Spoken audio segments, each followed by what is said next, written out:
everyone. Welcome back to another episode of the Retro Gamers Podcast, episode number 226. Larry here. And Anthony here. And what is going on? How are you? Everything's going great here in sunny California. Oh, wait, California. no, I don't live there. What? Memories. I meant everything's going okay. It's a beautiful spring day in New York. Oh, nope. That's not right not either. there. Hold Where on. else have you? Where else have you lived? Tokyo, Osaka. You yeah, Osaka's doing really well, and might I say I've really enjoyed my time in Beijing. So, all is well here in Orlando. Orlando Vega. No, wait, that's not right. Not Yolanda Vega. I know. And she's still doing. Is she the still lotto. doing the lotto numbers? Yep. Never picked my numbers, but she's still doing lotto. I always loved hearing her say her name. She did, and as the years went on, and this is not even a joke. Like she stretched it out. Is it like Michael? Like Buffer? yo, yeah. Like, this is Yolanda Basically, Vega. it really is. Good for her. Good for her. No, we're here for another rousing episode of the Retro Gamers Podcast. We got it's been a very wacky week for both of us. So it has been. Forgive us here on this episode if we seem to be again jumping around. Just none of those situations where we kind of thought it wasn't going to happen, but now it is happening. So we want to bring it to you. Yeah, life got in the way a little bit for both of us, but life found a way to get us together tonight to actually record it. Life, can't find him. No, you don't need to look for him. Yeah, don't look for Dr. Malcolm, Dr. Ian. No, but it's the best one because it's the one laying when he's it's injured, laying down. That's the pop vinyl. It's fantastic. That's the best one. So anyway, all right. So we're going to talk about some stuff. We got a couple of anniversaries. We do have a couple of anniversaries to talk about, so that'll be cool. All right, but let's get into some news. I guess let's start off with some news. The random stuff. Yeah, why not? What the hey? Yeah, sure. Let's do it. I got something actually I want to talk about real quick because. Please. Oh, actually, you know what? Maybe I'll. So. Well, wait. Should we circle back and talk about maybe one of the most important things we should talk about today? Is that going to be the? Or do you want to close with that? You know what? You decide. It's like Eyewitness News. We deliver. You decide. Well, you know what? Let's get it going right now off the bat, because this is a very special week in retro. And you know what? It's the reason why I'm happy we were able to record for this week, because I would have hated for you to miss it. I hate missing episodes. Yeah, I know you hate missing up. I hate missing episodes too. I was like, but it happens sometimes. But this is an extra special episode because this week, and if I'm not mistaken, today when this episode drops, it is the birthday of one Mr. Larry Mormon. Oh, it is? Wait, let me check my calendar. Yes. Yeah. Wow, look at that. Yep, it is your birthday. So happy birthday, Larry. Thank you. Congratulations. You are today's retro birthday. I feel every bit of it. Oh my God. Do you have history on me? Do you have like some interesting fun facts about me? And right now we're going to go into a special retro spotlight on one Mr. Larry Mormon. Right? Born Lawrence Theodore Mormon on March 30th, 1980. Theodore? That'd be, fun fact. My middle name's Joseph, but my middle name was supposed to be Adrian. Adrian, and I still have no idea where that's from. Lawrence is my great grandfather, right? And I'll give you a fun fact. There you go. Neither my mother nor my father named me. My grandmother named me. Oh, my mom was out cold after the birthing. Understandable. And, the nurse comes in and she goes, would you like to meet Lawrence? And my dad's brother is named Larry. So my mom goes, what's my brother-in-law doing up here already? Like didn't expect it. Then here I come. She's like, oh, who named him Lawrence? my dad's mom was like, we needed a name for the birth certificate. Lawrence it is. Nice. There we go. I got another fun fact, but I'm not 100% sure. No, it's not. It's not for this podcast, but I got another weird fun fact that you're gonna say. I think you should save it for. I might have saved it. Yeah, for the better half. half. It's a good one though. Like Alright. I almost destroyed an entire religion. And Definitely for the better half. yeah, I'll have to leave it at that. Yeah. So, of course, no fault of my own or anyone else's. But in any event, but no, thank you for the Yeah, birthday no, no. wishes. Very happy retro birthday to So you. are you responsible for this mail that I got? Yes, and I can guarantee you that your mail this year does not include a destroyed Virtual Boy. Thank God, because that's still a couple years ago, and for some reason, I still have it. As you should keep that forever. I really, I'm trying to somehow put it in a frame. I don't know how I'm going to do it. I think that'd be I'm really gonna, cool. Get like a big or shadow, get a shadow box, and just pin all the pieces up. I'm just gonna throw glue against the wall and just throw it at it. Whatever sticks. I think that Sticks. works. Give it a shot. Can't hurt. So when I got home this morning, yeah, I had a couple packages came in the mail, and I mean things are getting delivered here. Pardon me, things are getting delivered here all the time. So I'm like, oh, what is this? And I opened them up, and they are what they are. I'll show you in a moment. And I'm like, what the hell is this? I don't remember ordering this stuff.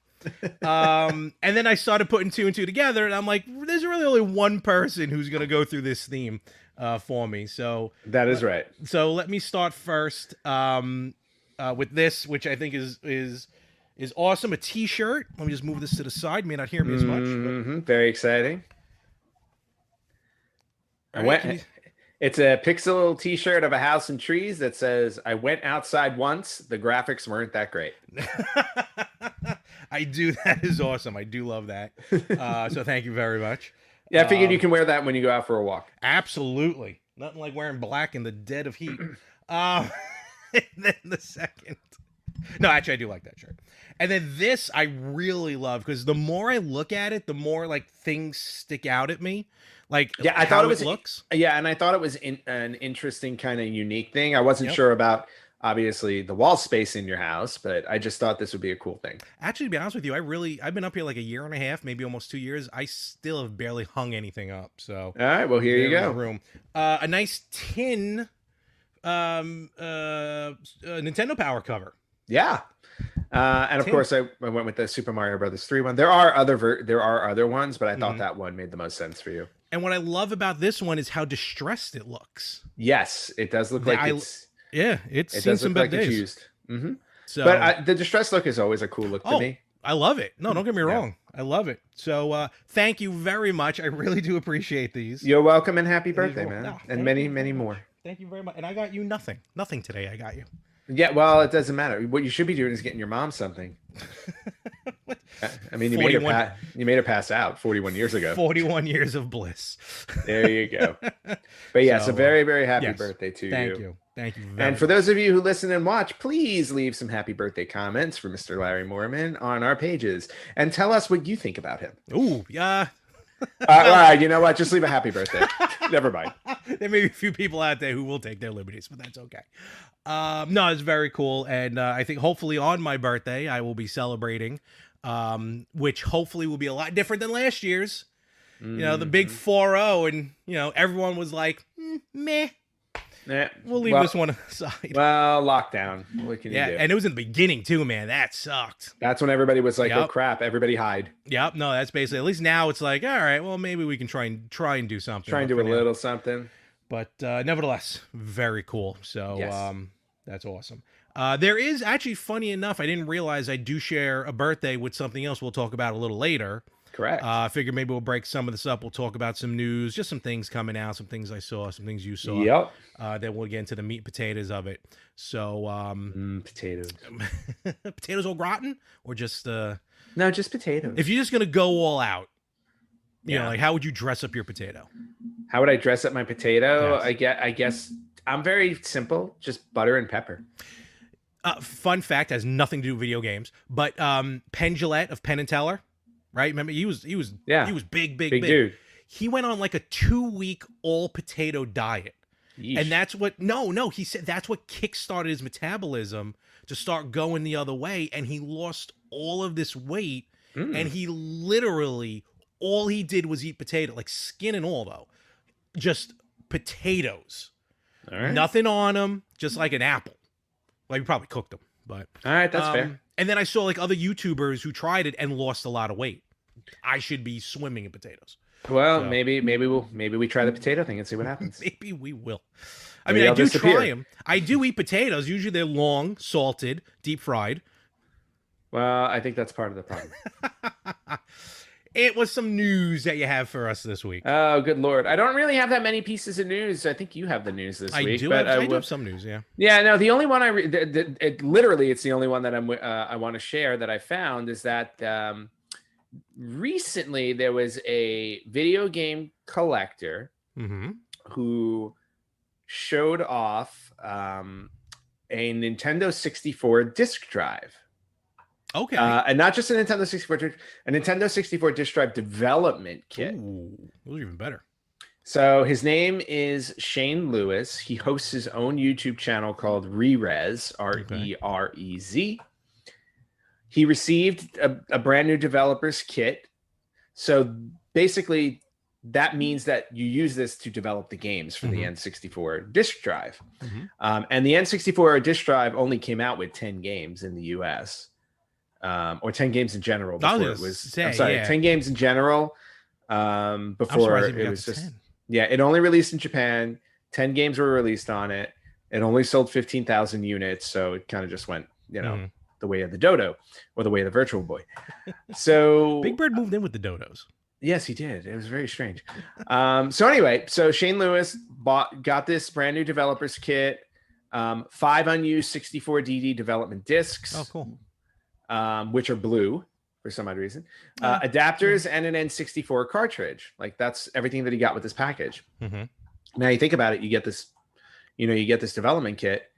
It's going to be a pretty pristine type of thing. He did an unboxing of it. How dare he? On his YouTube channel to show everybody what was in it. What? So that was a really cool thing. And for anybody who is interested in seeing what the N64 disk drive development unit looks like, or development kit looks like, or if you've never seen a 64 disk drive, head over and check out Rerez on YouTube, and you can see the unboxing of this, which is actually really cool.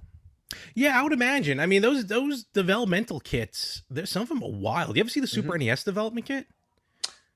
I think so. Yeah, it's like that big. It's a big kind of. It looks like an Xbox Series X.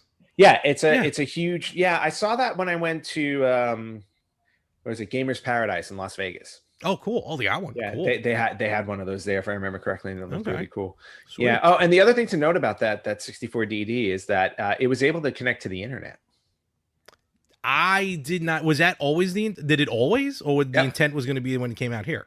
No, it was always able to connect to the internet. Well, you remember though, back remember in Japan that the Famicom was able to connect to the internet. So they've been doing internet connections with their consoles forever. So this is true, not really a surprise that it was able to do that. Huh. That's pretty cool. Probably just more horse racing. Yeah, probably just more horse racing. Those Japanese love to bet. They do, especially on horses. Yeah, absolutely. So I thought that was a really cool bit of news to share with you, and I believe I will turn it over to you because you said you have a bit or two of news. Because again, I mean, I didn't really find a whole lot of news this week. No, and of course mine's a little on the Nintendo side. I know we're all Nintendo heavy, but that's what we grew up with. We're just that's what we found. That's what we definitely. So even though this is not what we're going to be talking about today, even though I feel like we should, but we're not going to. The 3DS actually just turned 10 recently. Actually, I think maybe we did talk about that. Okay. But nevertheless, 3DS turned 10. Ever since the Switch came out, Nintendo really kind of pulled back on the 3DS for obvious reasons. I mean, the Switch is portable, so why do for both? And the whole 3D aspect, as much of the 3DS, I think started to go away. It was cool. But I ended up playing games in 2D mode than 3D, and it really didn't change anything. But I can't remember the last time a new game was being released for the 3DS until now. French publisher, who I've been dying to order from, I just haven't really had a chance to yet. French publisher Pixel Heart, Pixelheart, has announced the game Andro Dunos 2, which is also coming to the Switch. They are also going to make a physical copy for the 3DS.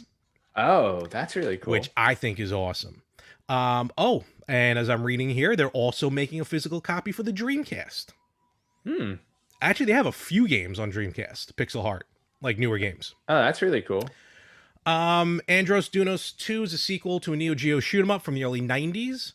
And of course, you can pre order it right now from Pixel Heart, which I probably will do with my birthday money. Of course. Let's see. But the site's currently experiencing technical difficulties. The French.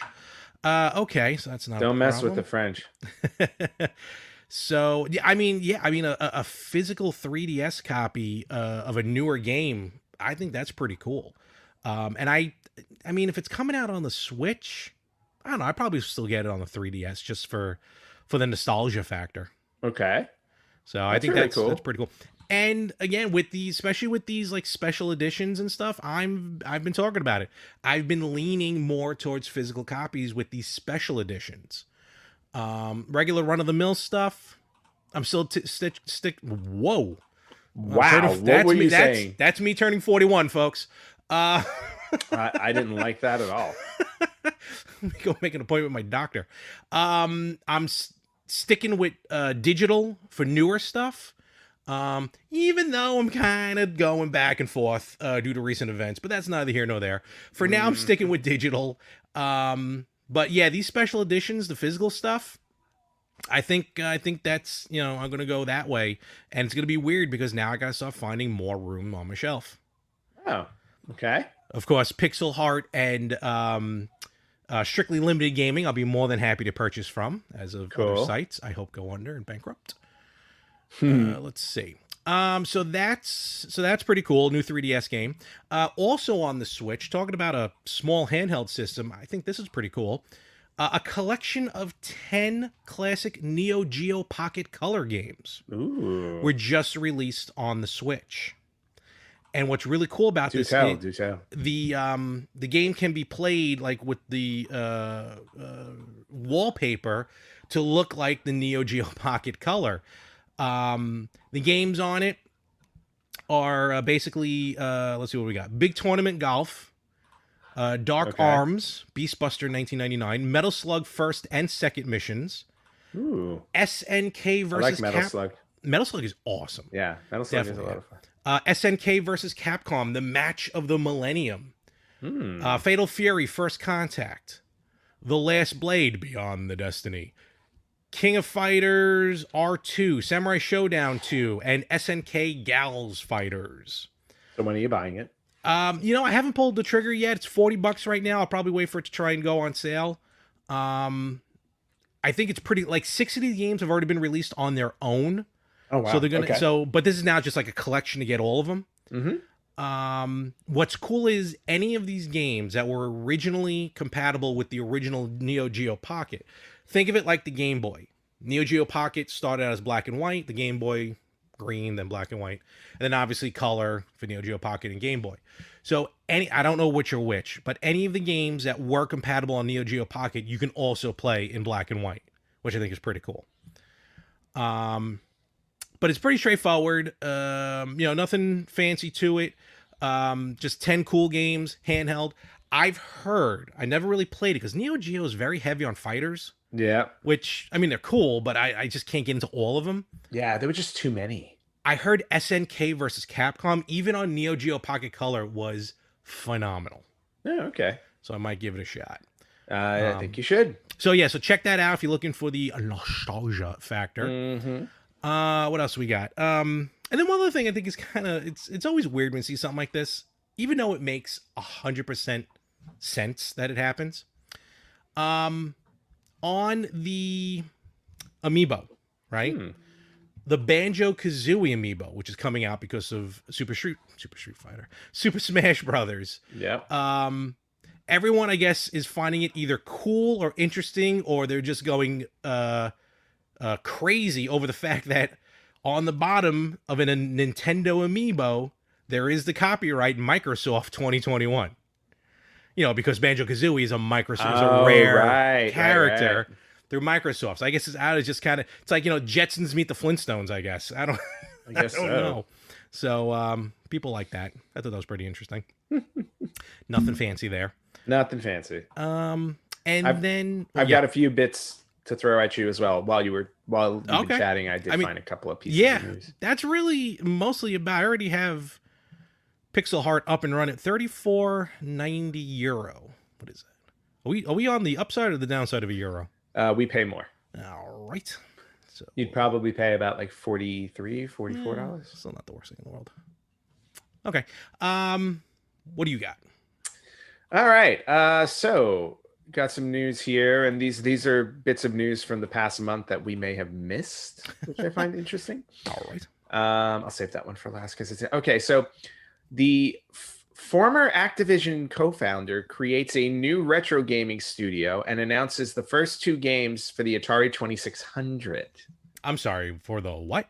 Hold on. About 2 weeks ago, former Activision co-founder David Crane and ex-Activision game designers Gary and Dan Kitchen announced that they've partnered to form Audacity Games Inc., a video game publisher focused on designing and publishing boxed game products for a variety of retro game systems.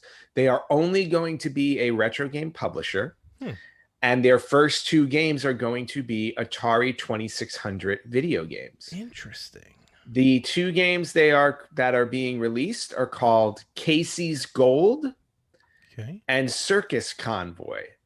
So, and they have a trailer for Circus Convoy, and it's basically looks like you're on the train that the circus is on. I don't know what you have to do, but is it a great big circus convoy? It's a great big circus convoy. Yes. Is it going across the USA? It is across the USA. We had a great big convoy. Anyway, so gamers play as Andre the Magnificent, a circus strongman. Where they got that from? A circus strongman tasked with finding a saboteur among the speeding convoy trucks and sideshow trailers of a traveling big top circus. Interesting. Yep. And then Casey's Gold features a train conductor named Casey O'Kelly, who must search for lost gold bars aboard a runaway Western style steam train. Okay, what is their deal here with trains? What's going on? Who knows? It's probably just easy to reskin the game. Yeah, maybe they just reskin the game with the same thing. But interesting to keep an eye on this Audacity Games Inc. because they're not just saying. I don't think they're saying it's just going to be Atari 2600 games. They're going to be developing retro games. So I'm curious to see what else they come out with. Yeah, so, right. Definitely worth looking into. Boxed, as they say. Yep. And if you go to their website, they already have Circus Convoy and Casey's Gold up there, which is really cool. Obviously, they're not released yet. They're coming soon. Gotcha. They also have. Oh, interesting. You can buy pieces for the Atari 2600. Like it has 2600 cartridge case, a 2600 circuit board. Oh, that's cool. I wonder if the idea is that you download the game and then you can buy the physical cartridge to put it on. Oh, but you have to have like a dev kit or something like that, or a flash. Yeah, exactly. Oh, so interesting. So when you go to their website, they have a game pricing category, and then you choose. Obviously, if you want the standard edition of the game, a collector's edition, or a VIP collector edition. So all very interesting stuff here. What is it called? What is it called again? Audacity Games. So Larry will be buying that stuff right now. As I head there. But yeah, so thought that was kind of interesting. Oh, look at this. Interesting. Yeah. So, for example, the standard edition, which is $55 to $65, you get standard games complete in box, are games in the style of the golden era of old school games, designed and programmed by some of the most accomplished world-class game designers, individually programmed, serial numbers on them. That's the high-end one. Right. No, I'm looking at the standard I'm sorry. Yeah. I'm sorry. Yeah. Crypto secure, in-box, contextual QR link guides, score tracking, high score list, authentication available. So Audacity Games, a new retro game company. Really interested to see what they come out with. They've already got some high scores up. I guess they released these things on emulator for people to play. Yeah. So you can go there and see Huh. Who's doing well on Circus Convoy, who's doing well on Casey's Gold, although Yeah. it looks like it's only Circus Convoy right now. Oh no, wait, you can choose the game that you want. Yeah, it's just Circus Convoy at the moment. So really, Okay. really interesting. Cool. So that's it about Audacity Games. Next one I want to share really quickly is, and this is a cool little bit of news. Square Enix unveiled, this was earlier this month, a Space Invaders augmented reality mobile game.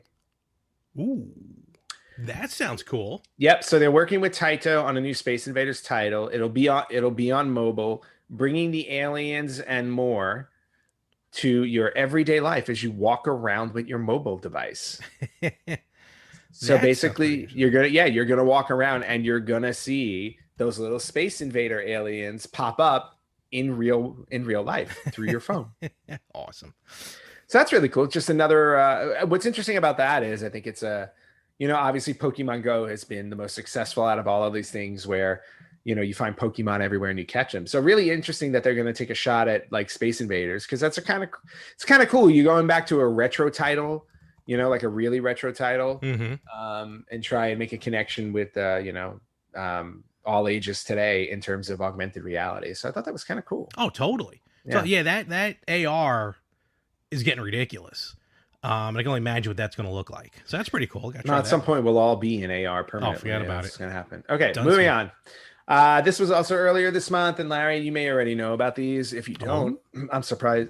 I'm surprised you don't, because you'll probably buy these. Shame on me. No. So company New Wave. New Wave toys. I know exactly where you're going with this. You know exactly where you're going. Yep. Okay, good. So New Wave revealed 2 new mini arcade cabinets, 1942 and 1943. Ooh.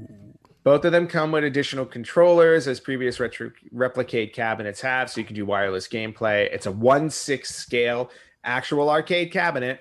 Both cabinets are on sale for $120 each, and they look really cool. They do look really, really cool. Again, I might pull the trigger on those. And I don't know which one to go with. 1942 is just the classic original, but 1943 just had some amazing gameplay.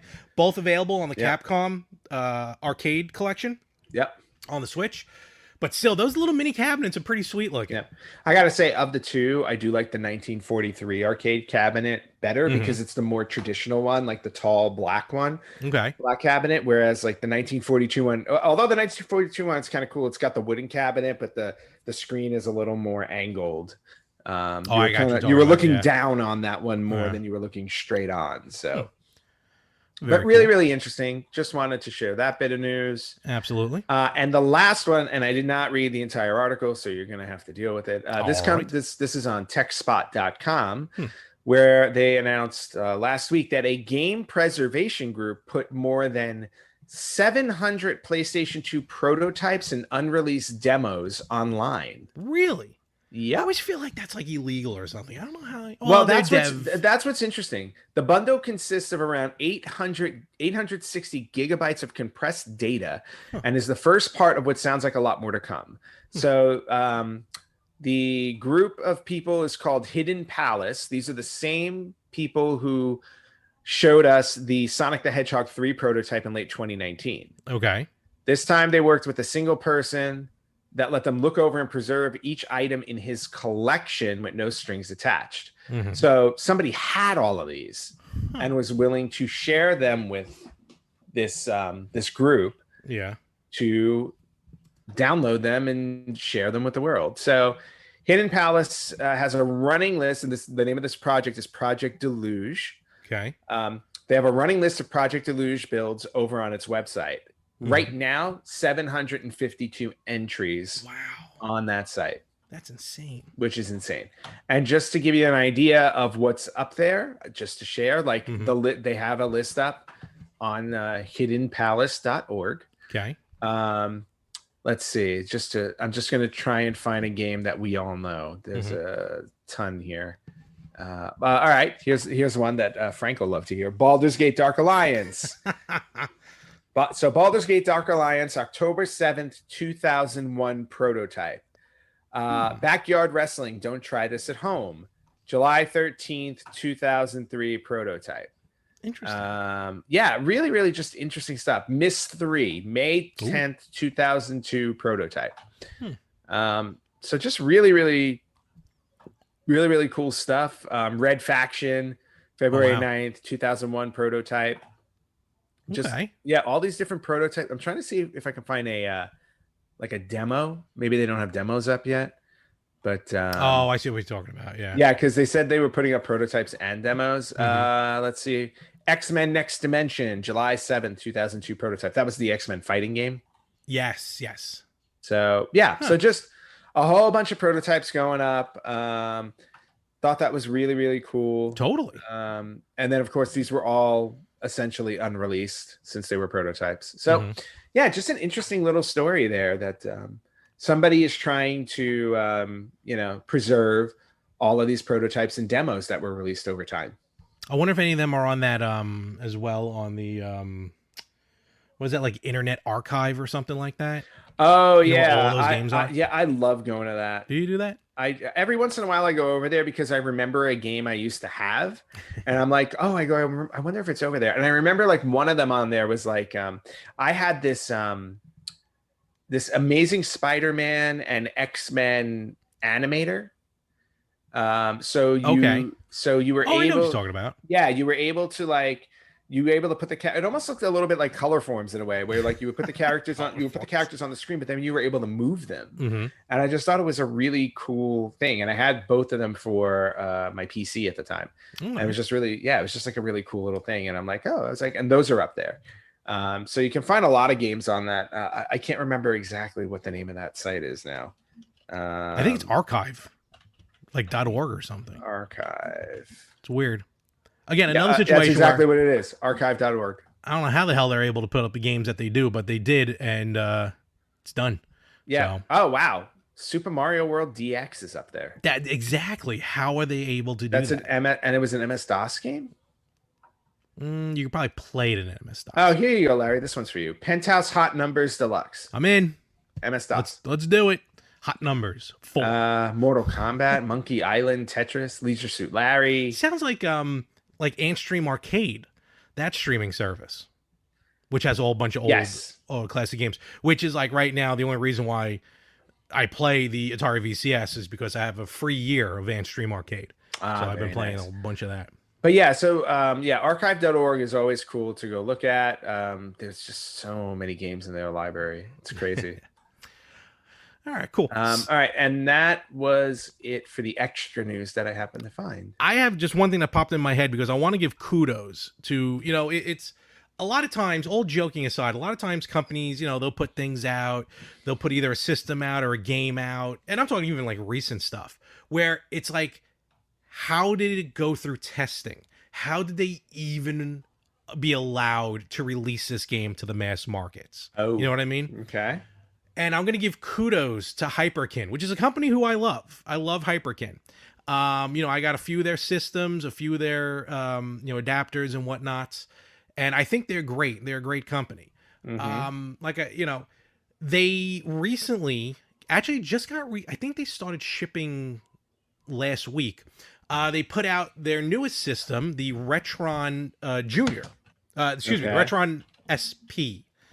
Or SQ. It's going by a bunch of different names. Bottom line, you can play Game Boy and Game Boy Color games on it, and eventually through a firmware upgrade, you'll be able to play Game Boy Advance games on it. And it's all on your TV. It hooks straight to your TV. Literally, it's a small, tiny box, and it comes with a Super NES style controller, USB controller. Huh. So very cool.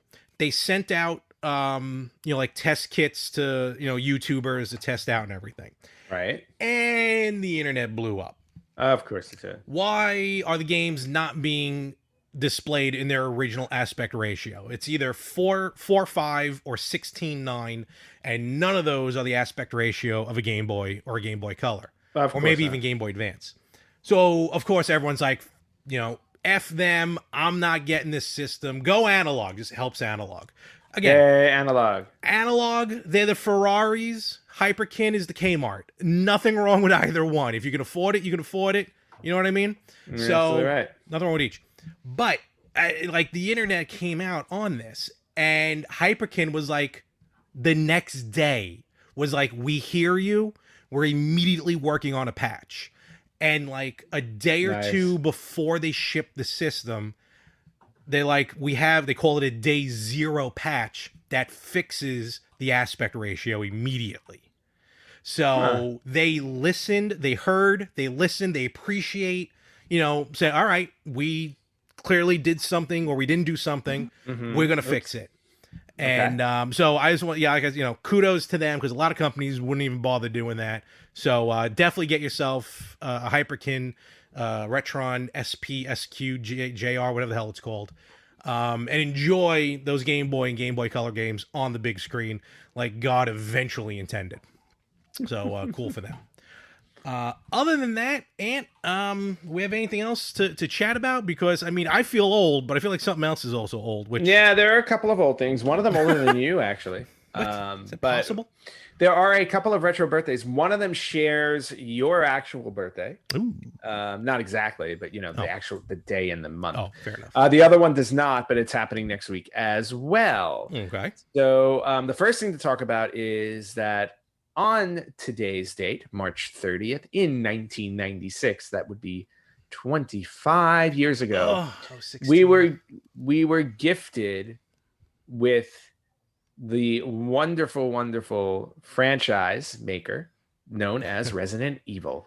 Yes, there were games like it before it, but Resident Evil is the one that put survival horror on the map. Yes, it did. It really did. There were, yeah, and to your point, there were other games before it, Mm-hmm. but Resident Evil definitely was the one that broke out and created a whole genre of awesome survival horror games. I never really got into it, but I know you love it. Yeah, so you've never played any of them? No, I mean I've played Little some. bit? Like I the first one I probably got. I don't even think I got the original on the PlayStation. Mhm. I probably got Resident Evil 2 on N64 because I didn't have a PlayStation. So Okay. I probably got that because that was the first one on Yeah, like because you off were a Nintendo PlayStation. snob at the time. No, I just did not have a PlayStation. You were a Nintendo snob at the time. It's Um, okay. and then after that, We forgive you. I don't know if I had a copy on the Dreamcast. And then eventually I got when they kind of re-released them on the GameCube. When they jacked up the graphics and everything. Okay. But and it scared me then. Like I always tell the story, but I thought it was in my mind I blocked it out so much. I thought it was a pebble being thrown through the window. I guess it was a dog that came through the window. Either way, I had to run, turn the lights on, and change my pants. So, Nice. so Yep. I remember that moment specifically because when I first got the game, I was so excited because I'm like, ooh, this looks really good. Mhm. And I played it in my room with the lights off. And when that dog went through the window, that was the first time I think I've ever jumped playing a video game. I was like, oh my God, that was awesome. Here I am cowering in the corner, and you're like, more. Exactly. More. I was like, ooh, what else has this game got in store for me? This is great. But yeah, so I've been a huge fan of the Resident Evil series. I can't say that I've been a recent fan of it. I'm talking about the early retro ones. So in other Oh, yeah, words, no, totally. yeah. I played the original Resident Evil 2, which is I think my favorite. I played through Resident Evil 3, Nemesis, did not beat it. Got to the end and could not beat Mhm. whatever that guy was. Nemesis. Yeah, Nemesis. Stars. There you go. Oh, good. When I listen back to this in the middle of the night, that's gonna scare me. Yeah, exactly. And then Code Veronica on the Dreamcast was I think the last one I played. When they got to Resident Evil 4, they changed the way you play the game. So so that kind of that at that point I was kind of like, I don't really want to change this. Like I like the way it used to play. I'm not really, so I never wound up transitioning over. Fair enough. But I do have Resident. I have all the Resident Evils like on on console, and 4, 5, 6, 7. I have the 7, which is VR. Yes, it is. Which is I did play that for a few minutes. It's scary as hell. But yeah, just the whole idea of like, obviously long before Walking Dead and all this stuff, just the whole idea of a survival horror with zombies. The whole idea behind you had 2 different characters you can choose from, which changed the story in the first one. In the second one, you had 2 different characters and it ran on 2 discs. Yes, because that's how right. involved it was with the 2 characters. there's just so much to love about that series. Of course, you can't talk about the first one without talking about the god awful acting that was in it. Oh man, video game acting in the '90s was just plain terrible, and it was great. Like it was like worse than B movie If you thought acting. Dana Plato was good Night Trap. in Night Trap, wait till you see some of these actors Mm. in the Resident Evil. Because when that full motion video came out, and we're like, oh, look at this, it's Mm-hmm. real people in the game. Like forget the pixelation nowadays. Like we didn't know it, so we thought it was the greatest thing ever. Like Yeah, look how clear this is. But yeah, some of the acting is wicked. Let me it's ask you a just question. crazy. Which Go for it. I'm sorry, I version? need to respond to this really Yeah, quickly. I was Go gonna ahead, say talk though, to me. which Resident Evil version do you have? Because Resident Evil is so original on the PlayStation. It came out in the large like Sega CD boxes. I think the answer to that question is, can I find it over here? Let's see. I mean, eventually it came out on the regular CD jewel Well, no, case. when I first got it in the original tall Okay, box. that's cool. I That's got it cool. in the original. Now I don't have that anymore. Oh, okay. I would love to say that I still Gotcha. do. I'm just double checking to make sure. I only have one original tall box from Hmm. Sega. Not Sega, from Sony PlayStation. But no, I have the just the original. So, Okay, yeah, fair enough. but yeah, no, I had the original box, and I'm sorry I don't have it still, because those original boxes, you remember, just they were gigantic. Yeah, I got Um, one or two of them maybe. They're basically the size of the Sega CD boxes. Yep. That's essentially what they were. And then they very quickly switched to, like compact disc cases. Yeah, they all The did. rest is history. Well, Yeah. I mean, it was just so much easier to deal Yep. with. But yeah, Resident Evil definitely. I mean, we can talk like forever about that series, or I can. You didn't play it, but I but do not know. only that, I mean, it spawned a successful film franchise that went, I think, 6 or 7 movies, and now they're rebooting it. Yep. So definitely a very influential video game. And I know they're doing like a crossover is a strong word, but with the Division, or at least the Division 2 specifically, you can get Resident Evil gear in the Division 2, Ooh, which that's is pretty really cool. Yeah, for the 25th anniversary. So Very cool. very sweet. So yeah, so a happy 25th retro birthday to Yes. Resident Evil. And then I have one more retro birthday to share, Larry. What else? What else? So this is interesting because we've never talked about this on our show, and we must have missed this retro birthday. But now is the one to talk about. April 1st, 1976, 45 years ago, Okay. a little company in California was founded California. that Okay. would redefine the gaming, or let's just say the tech industry, indefinitely, Industry. I honestly am trying to figure out what you're talking which about. includes, obviously gaming Mhm. as well as other devices and whatnot. And I'm talking about Apple Computer Inc., founded Really? on April 1st, 1976, 45 years ago. Wow. I didn't Yeah. in a was that probably after they worked in that small garage. So, Yep. Oh no, actually they were probably still in that garage when they They might have still been, Apple. yeah, when they founded the Yep. company, and they, got the, Old got Jobs the and right Wozniak. license, Yep. the rights, and all that stuff, whatever the Wow. name. Apple Computer, 45 years old. Did you have? I don't even. It's funny. I never remember anyone with a Mac growing up. Did you have a Mac growing up? I did not know. Okay. Yeah, I don't remember a Mac. At least after The we- very first computer, I think I had was a Commodore 64. Mine too. Yeah. I think the first time I ever saw a Mac was like in computer class. I'm like, what the hell is this? And Yes. why is anyone going to work on it? Yes, I remember. Yeah, I remember having. They were in the back Macs. room. Yeah, I remember having Macs. No, I remember having Macs in. I want to say elementary school, like when I was like in Oh, I seventh didn't or have- eighth, like I didn't seventh have or eighth that. grade. We had computer class. It wasn't called anything else. It was just called Yeah. computer class. So we would go there, and that's where we would kind of like. We would learn about how to use a computer, but we would also play games on it. Like we were allowed to play games on it because we were Yeah. just kind of learning how to fool around with the computer. And that was just super fun. Of course, at that point, I already knew my way around a computer because I had a Commodore. So it's like, yeah, I know keyboard and all that stuff. Yeah, no, it was just really cool. And just to think now, where we are today with Apple. My entire computing elements is short of the routers is all Apple in my apartment. Right, and I have nothing Apple related. It's Oh, funny, like I do have an iPhone, but it's my work phone. it's like honestly with Apple, it's you're either all in or all out. It like Yeah. you got to have everything or nothing. I remember I was all like, Yeah. no, Apple, boo, boo, hiss. Are you making limited games, Apple? I don't get it. But Limited run.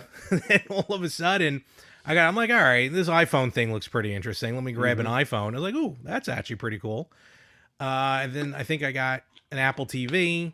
Then that's when I finally got the iMac because I'm tired of my computer getting Yeah. viruses, probably from the websites I was going to. And then once I got the iMac, it was game over. I'm like, that's it. I'm all Yep. in. Steve Jobs. Ha da da da. So I was all Yeah. in. Yeah, I never fell all in, and my biggest issue always with Apple was the whole everything or nothing thing. It's like once you start with Apple, everything it's only compatible with other Apple devices. So I'm like, I don't want to commit to everything Apple. I did have an iMac for a while because when one of my jobs in LA, when they got bought out, and then eventually Mhm. they started downsizing people. They had such a plethora of extra computers and Mhm. printers and stuff like that. So what they did was they offered them to the company, they offered them to the employees that were there Oh. to buy stuff for like literally next to nothing. So like I bought like a laser printer for like $10. And Everything then must go, must go. Here no, we go. basically like I bought a like a $500 laser printer for $10 and I had that sucker here for years. And then also I got an iMac I think for like $100. Wait, not was is iMac the one where it was all in the monitor? Yeah. Yeah. So I got an iMac for like $100. And to be honest with you, I only used it for Final Cut Pro, Okay. which is a film editing software. To be fair, yeah, like for a while, Macs were really like if you were into editing, like film or Yeah, photos, you went Mac. Like Mac really correct. wasn't your everyday computer, and it's certainly not priced to be an everyday computer. It's No. priced to be an editor, of course. Mine are for everyday use. I mean, I do some editing here with the Yeah. podcast on the audio side, Right, but exactly. But yeah, but once they changed Final Cut Pro on the Mac, they were like honestly, it's not what it used to be. But like but outside of that, like I was straight up pretty much all PC. mhm. Not and again, it's not to knock Apple, it's just that I don't want to just have to always upgrade Apple. Don't you have to upgrade a PC?